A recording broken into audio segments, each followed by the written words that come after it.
వెన్నుపోటు అంటావు ఎవరిని చూసినా. మేము వెన్నుపోటు పడిపించుకునే సిచ్యువేషన్ నువ్వు ఉన్నావా? లేచిన దగ్గర నుంచి క్యారెక్టర్ అసాసినేషన్ చేయటం.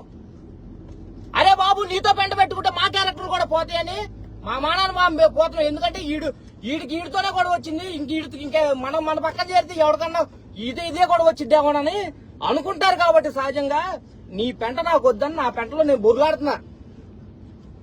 అది చాలదాయే గోండాగిరి. కార్లు వేసుకొచ్చేస్తావు ఇళ్ల మీదకి, మనుషులు తీసుకుని వస్తావు, పండగలు చేసుకొని నువ్వు గూడు పుట్టని చేస్తావు.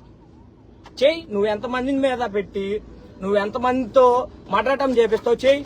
మహా అయితే ఇది కన్ను పోయిద్ది, కాలు పోయిద్ది, నీ మీద కేసు అంతే ఉంటది. నేను చేస్తానో నువ్వు చేస్తావు ముందు. అప్పుడు దాకా ఎవడు బాధలు ఆడే అనుభవిద్దాం. ఏముంది, కోర్టుల చుట్టూ చేతులు కట్టుకుంటే అయ్యా జడ్జి గారు నమస్కారాన్ని మనమే తిరుగుతావుదా? అంతకు మించి కాదు. రాజ్యాంగం దాటి నువ్వేం చేయలేవు కదా. అక్కడ దాకా నేను రెడీ.